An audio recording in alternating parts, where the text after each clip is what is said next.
হে everyone, June 2026 মাসটা হতে চলেছে ওটিটি প্রেমীদের জন্য একটা বিরাট বড় ধামাকাদার। বড় বড় ব্লকবাস্টার থেকে শুরু করে বিভিন্ন ক্রাইম থ্রিলার এবং কমেডি সমস্ত কিছু নিয়ে আসতে চলেছে জুন মাস। তো চলো বেশি দেরি না করে দেখে নিই বেস্ট ওটিটি রিলিজগুলো। তো আসতে চলেছে made in India the Titan story.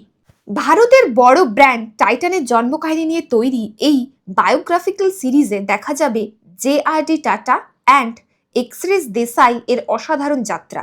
যারা ব্যবসা, স্টার্টআপ এবং বাস্তব জীবনের সাকসেস স্টোরি দেখতে ভালোবাসেন তাদের জন্য এটি একটি মাস্ট ওয়াচ একটা মুভি। একটা বড় ব্লকবাস্টার বড় পর্দা হওয়ার পরে ওটিটিতে কেমন পারফর্ম করবে সেটা নিয়ে আসতে চলেছে ধুরন্ধরের দ্য রিভেঞ্জ। অ্যাকশন, ইমোশন, রাজনৈতিক ষড়যন্ত্র এবং দুর্দান্ত স্কেল সবকিছু নিয়ে এই ছবিতে। সোশ্যাল মিডিয়ায় এখনো পর্যন্ত এই সিনেমা নিয়ে প্রচুর একটা আলোচনা চলছে। আসতে চলেছে মা বেহেন, এটা আসছে নেটফ্লিক্সে। অনেকদিন পর আমরা মাধুরী দীক্ষিতকে ওটিটিতে দেখতে পাবো। মাধুরী দীক্ষিত এবং তৃপ্তি ডিমরির এই ডার্ক কমেডি ক্রাইম ড্রামা ইতিমধ্যেই দর্শকদের কৌতূহলের কেন্দ্রে। মা মেয়ের সম্পর্কের মধ্যে যখন খুন এবং রহস্য ঢুকে পড়ে তখন গল্প কতটা পাল্টে যেতে পারে সেটাই দেখবে এই ফিল্মে। 5 জুন সোনি লিভে রিলিজ হতে চলেছে মিডল ক্লাসের একটা ফ্যামিলি ড্রামা নিয়ে গুড লাক সিজন 5। ভারতের সবচেয়ে প্রিয় মিডল ক্লাস ফ্যামিলি ড্রামা আবার ফিরে আসছে ছোট পর্দাতে। মিশ্রা পরিবারের সেই হাসি, কান্না এবং বাস্তব জীবনের মুহূর্তগুলো আবার দর্শকদের মন জয় করতে প্রস্তুত, তাই কিনা সেটা দেখতে চলেছে আমরা এই সিজন। পেট্রিয়ট আসতে চলেছে জি5-এ, আসছে জুন 5 তারিখ। মামুদি মোহনলাল অ্যান্ড ফাহাদ ফাসিল এই 3 সুপারস্টার একসাথে মানে অন্য লেভেলের হাইপ। রাজনৈতিক দুর্নীতি এবং নজরদারি ব্যবস্থার বিরুদ্ধে লড়াইয়ের গল্প নিয়ে তৈরি এই থ্রিলার জুন মাসের অন্যতম বড় রিলিজ হতে চলেছে। জুন 5-এ এতগুলো ওটিটি রিলিজ হচ্ছে যে কি বলবো। নেক্সট আপডেটটা হচ্ছে দ্য ব্রাউন, করিশ্মা কাপুরের ওটিটিতে কামব্যাক। কলকাতার পটভূমিতে তৈরি এই সিরিয়াল কিলার থ্রিলারে তিনি একজন সমস্যাগ্রস্ত একজন পুলিশ অফিসারের চরিত্রে অভিনয় করছেন।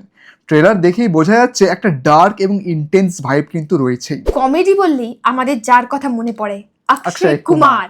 অক্ষয় কুমারের রিসেন্ট হলে রিলিজ করা ভূত বাংলা আসতে চলেছে নেটফ্লিক্সে, আসবে জুনের 12 তারিখ। অক্ষয় কুমার এবং প্রিয়া দর্শনের বহু প্রতীক্ষিত রিইউনিয়ন। হরর এবং কমেডি এই দুটো নিয়ে তৈরি এই সিনেমা। পরিবারকে নিয়ে দেখার জন্য এটা কিন্তু একদম পারফেক্ট এন্টারটেনমেন্ট একটা মুভি হতে চলেছে। 19 জুন জিও হটস্টারে আসতে চলেছে আমাদের নেক্সট ওটিটি রিলিজ ঠুকরাকে মেরা প্যারের সিজন পার্ট 2। প্রথম সিজনের শেষে যে প্রতিশোধের আগুন জ্বলেছিল এবার তা আরো বড় আকার নিতে চলেছে। প্রেম, পলিটিক্স, প্রতিশোধের এই একটা মিশ্রণ আমাদের মতন জেনারেশনের একটা বিরাট একটা হাইপ তৈরি করছে।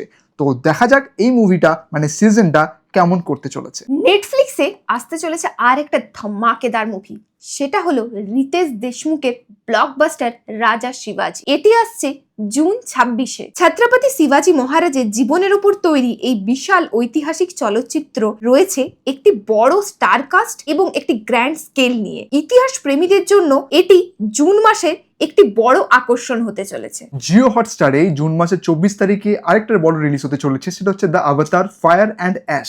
জেমস ক্যামেরনের প্যান্ডোরা আবার ফিরছে একটা নতুন যুদ্ধ এবং নতুন ভিজুয়াল ম্যাজিক নিয়ে। VFX এবং সিনেমাটিক এক্সপিরিয়েন্সের দিক থেকে এই ছবি সম্ভবত এই মাসের সব থেকে বড় ওটিটি একটা রিলিজ হতে চলেছে, আমার তো মনে হয় তাই। তো বন্ধুরা, আমার মনে হয় এটা জুন মাস না বলে একটা ওটিটির একটা মাস বলা যেতে পারে। তোমাদের মধ্যে কারা এই ওটিটি রিলিজগুলোর জন্য কোন স্পেসিফিক সিরিজ বা মুভিটার জন্য তোমরা ওয়েট করছো সেটা কিন্তু অবশ্যই কমেন্ট করে জানাবে। যদি ভালো লেগে থাকে আমাদের ভিডিওটা একটা লাইক তো মেরেই যেতে পারো, আর বাকিটা তোমাদের উপর ছেড়ে দিলাম। সাবস্ক্রাইব করবে কিনা যদি ভালো লেগে থাকে অবশ্যই করবে, যদি না ভালো লেগে থাকে তাও করে দিও। যাই হোক, দেখা হচ্ছে তোমাদের সঙ্গে নেক্সট এপিসোডে। ততক্ষণ পর্যন্ত গুড বাই।